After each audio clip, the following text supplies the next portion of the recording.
if I can say so, I mean, you have, as it were, a bigger problem than I have on that because you, I think, you self-identify as a liberal, I suppose, as a left winger, don't you?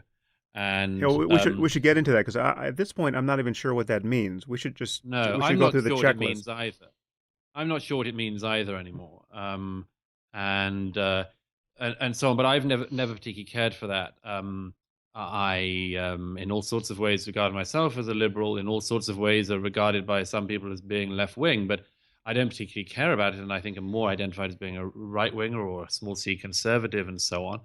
And I sort of don't mind about the labels anymore. And to tell the truth, I know it might be different in America, Mm. but in Europe and in Britain these days, I think that these things are mattering less and less, and we're losing patience with this game. Because you see, if the whole game is played on the left's terms, as it were, then first of all we'll lose because there is no possibility of confronting very large societal issues only with one fragment of the political spectrum.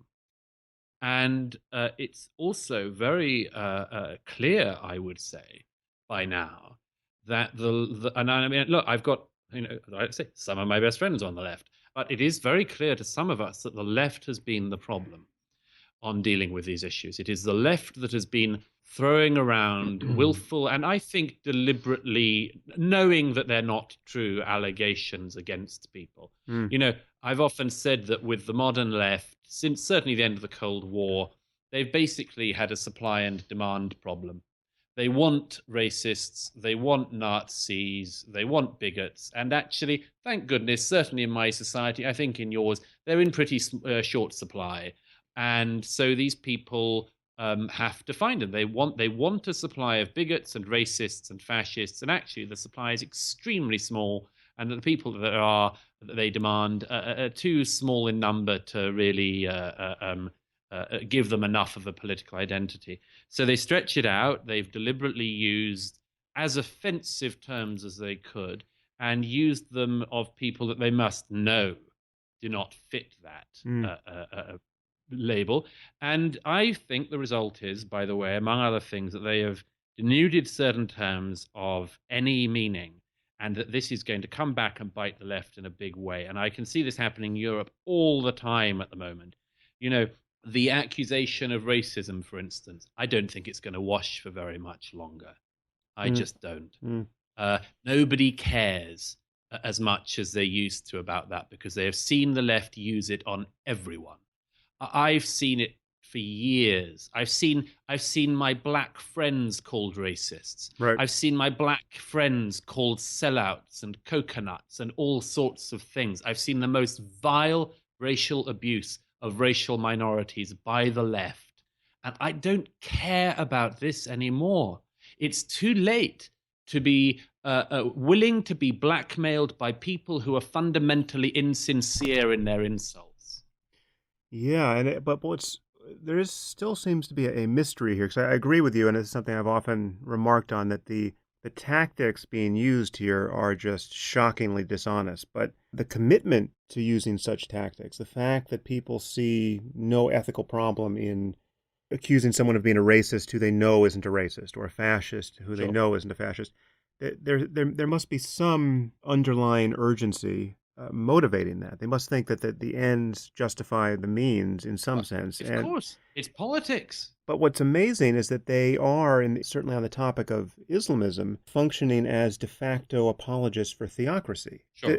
So this is it's the fact that they don't see this, the fact that this, or that don't care about this, the fact that identity politics and their concern for, generic brown-skinned people or generic Mm. immigrants trumps any concern they should otherwise have about real fascism and real theocracy and real human rights abuses, that still strikes me as somewhat mysterious. I feel like I'm in the presence of people who Mm. have made some kind of reverse Faustian bargain where it's like they've sold their souls to the devil and they got stupid in return.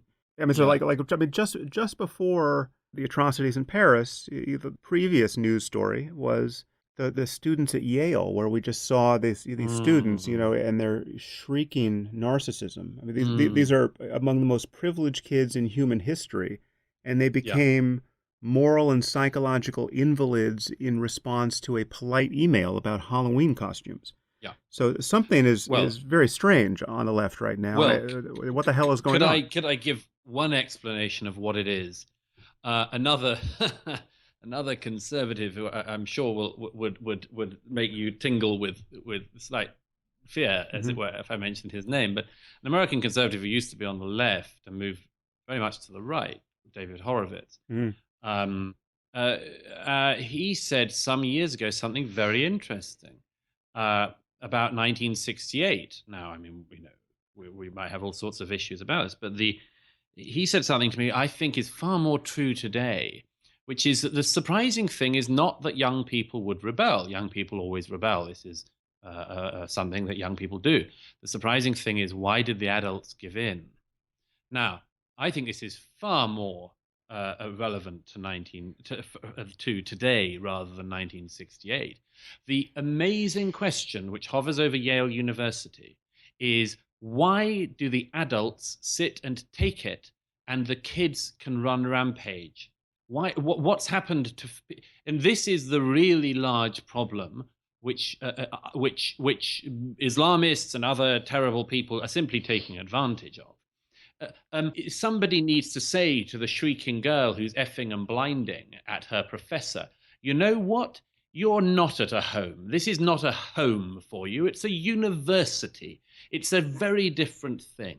And what's more, if you cannot cope with Halloween costumes, then you've got no place at a university, because you're going to have no chance of dealing with quantum physics or Shakespeare or Heidegger if Halloween spooks you out this much. You're a useless person, and you're going to go into a useless career, because if you're a lawyer and you have gone to Yale, but you're too sensitive to hear about rape cases, you're not going to be able to represent anyone in a court of law. So you're no use for the law. You're no use for literature, because you might read a novel which will trigger you. You're no use for the sciences. You're no use for anything. And that's what the adults should be saying. They should be telling the kids to grow up. And the adults have lost their confidence. And that is the most striking thing to me. And Mm. and let me just say one other thing about this. This whole thing of the weirdo sexual obsession, transgender, trans polygender, identify cis. I've got a penis, but I can still win Glamour Woman of the Year Mm. award. And who are you? If not only do you have to respect me as a woman, if you say I'm not an entire woman, despite the fact I've got a penis, still you're a bigot. And then you got to find them. You got to find Caitlyn Jenner attractive. If you don't find her attractive, you don't want to sleep with Caitlyn Jenner. You're an even bigger bigot. This is what, and actually, to cite the other person you just said that would trigger you, Sam Harris, Mark Stein said this the other day. This is the conversation we're having when the mullahs will nuke us. Right. Everyone will be discussing whether somebody is transgender despite the fact they've not had any operation. There's a woman in Britain called Jack Monroe, a fatuous far left-wing so-called anti-poverty campaigner, totally talentless individual. This blogger has recently come out as transgender. She says, by the way, she's not going to do anything about it. We just have to call her transgender and regard her as transgender, but she's not going to get a penis put on her, and she's not going to have her breasts reduced or taken off or anything, and she's not going to... We've just got to start calling her a non-sexual pronoun. Now it's theirs for Jack Monroe. The Pink newspaper, I'm gay, I read some of this crap. The Pink newspaper ran a story about Jack Monroe becoming transgender because she says she is. I think she just wants a bit of publicity. They run a piece about her, and they've got to say there. Jack Monroe wrote a piece on their blog saying that when they was younger, I mean, it's an assault on the language apart from anything else. Anyone who cares about our delicate and beautiful language should turn away now. But we'll all be discussing whether somebody who hasn't got a penis can be a man, and whether somebody who has got a penis can be Glamour Woman of the Year when the Islamists come in with Kalashnikovs. It's pathetic. It's a breakdown in our society, and you have to rectify it. Oh, that is hilarious. Well, for those who may just be introduced to you again for the first time in this podcast, There you have a taste of the kind of ire that Douglas is able to summon in the midst of a debate. And that's a gear, unfortunately, which I don't have and wish I did. I think perhaps that part of my brain was damaged by too much meditation. It But is bad for you. yeah. It is bad for you. Well, it's certainly bad for this, and you have this gear, and Hitch obviously had it, and it is incredibly useful. So keep that well oiled. Now to the substance of what you just said, though. But first of all, the fact that you're gay, does that give you any more freedom to say what you just said? Or are you also going to get hammered for that No, litany? doesn't give you any more freedom. I say it's all about politics. Don't be fooled. Uh, Homophobia, transphobia, Islamophobia, all these things are shut up and let me speak. And don't think anything different from me. I've never had a single bit of credit from the left for being a gay man opposed to radical Islam. Of course not. Why would they? I don't want it, by the way. I don't want their pats and their pandering and their and anything like that. But I see all of these things used against people all the time. It's politics, um, And, and they don't really care about anything else. They never yeah, did. let's focus on that for a second because in terms of the anti-intellectualism of all this for me it's really the core. It's people are focused on what you think more than how you think. You know, if you do not think what's been prescribed in the canon of your side of the political spectrum, this presents an immediate problem for you. And any train of thinking that seems to test those boundaries, or God forbid, leads into some area of novel thought or a position that doesn't align with all of the predictable ones on the checklist of left and right, then you are anathematized. And yet what you think is not what is important here. It's always how you think. It is how you reason. It is the fact that you're available to good chains of evidence and argument. And if you're not available to those things, you're simply not in touch with reality in an ongoing way. And you are an unreliable witness to every subsequent Mm-hmm. event. I mean, all you have is dogmatism. Yeah. If your views are not on the table Mm. to be modified by new evidence and new arguments, if you push a conversation in a direction that is uncomfortable, and again, I find this especially on the left, although it's similar to what happens in a religious context when you begin to challenge the veracity of Scripture or any other dogma. Mm. If a reliable chain of reasoning and evidence begins to push up against the boundary of some leftist shibboleth, you just reap a storm of personal attacks and lies, and Sure. there are no rules. Sure, but I mean, why would there be? I mean, these people, as I say, they're fighting for everything that they think they believe in. Why would they not play as dirty as they like? I mean, I think the more interesting thing is why people don't do it back. We don't do it back for a very clear reason, which is that we think there should be some decency in this world. But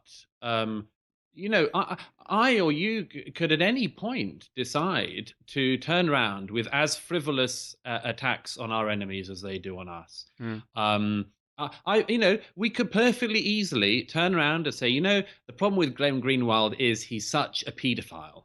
right. He is Right. such a paedophile.